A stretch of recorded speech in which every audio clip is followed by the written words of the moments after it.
Next, I think we should go. Maybe we should have gone there first.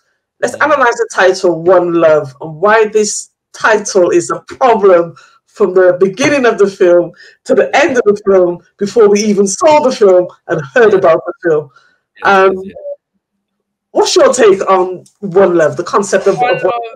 Yeah, it's an overused cliche caricature that they've created, not just for Bob Marley, but the Rastafari movement. Yeah, it's like a mascot that they've created, and they've made the image of Bob Marley the mascot for this particular caricature of One Love, which is a depoliticization of Rastafari.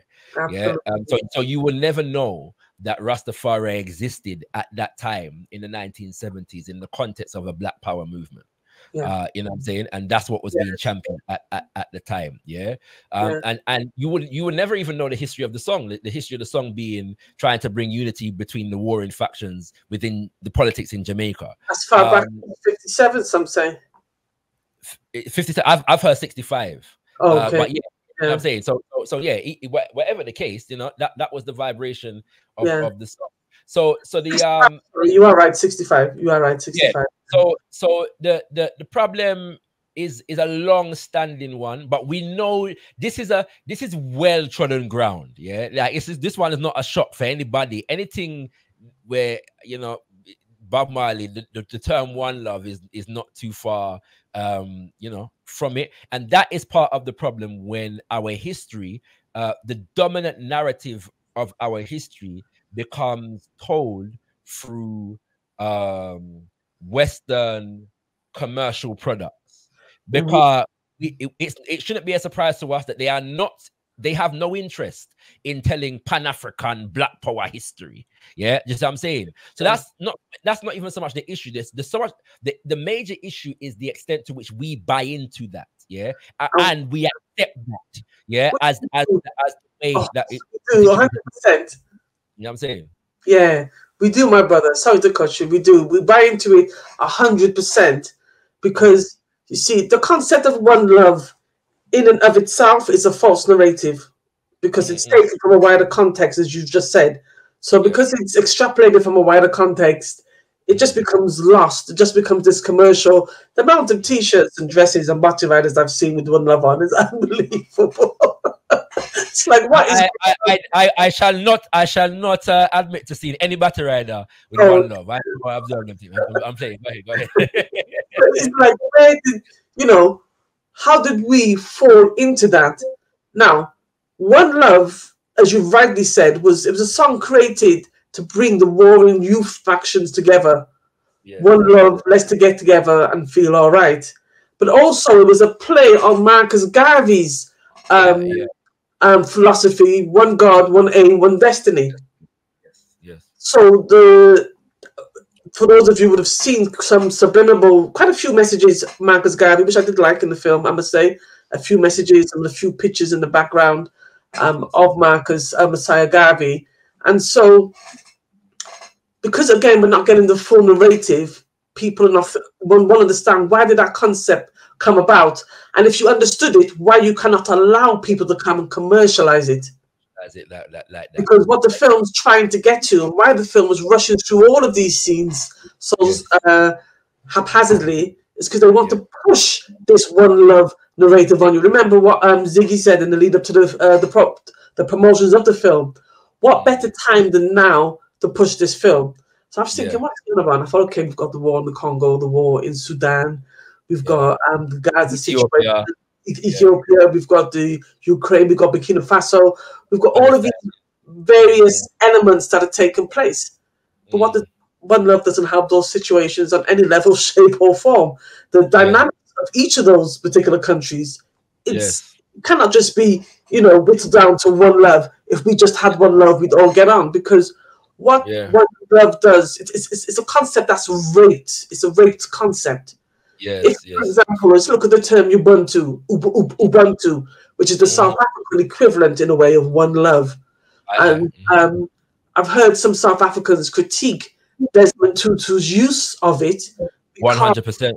What it does, it says, you can beat me, you can rape me, you can abuse me, you can do what you want, it's one love. No, one love is something that has to be reciprocated. Like a relationship. You just don't give your man all the loving and the loving just don't come back. You know, you go 180 degrees, then the other next 180 degrees is not there to come back to meet you in the middle. So you've got 360 degrees of loving. No, it's just one way. For us, it's the one way all the time. Looking for people to tell our story. Happy to be so-called validated in this perverted sense. Happy for people to just use slogans, rip them right out of your history and your story, and you will write them. You don't challenge them to say no. No, you're not using one love. Go and find something else. Call it Marley. But the concept of one love is a Rastafarian ideology. And goes beyond one love. And because of that one love thing, I grew up with that one love song. I'm showing my age now. I grew up, I remember when the video came out, you see. And so what you have is all of these so-called Rastafarians running around with all these English girls, because it's all one love, is one love, is one love. Rent-a dread. People come to you on the street, it's one love, is Irie. And it's like, well, no, it's not actually. No, it's not. So the film is trying to get us to this one love, which I don't think it does. It doesn't even do that, because here you are, a man who cheats on his wife, gave his manager a hell of a beating down in the film. Where does one love come? How does one love tie into these different dynamics, into the abuse of his wife, for example? I use that term loosely because of the relationship dynamics. It was complex. It was complex. We know that if you know the history.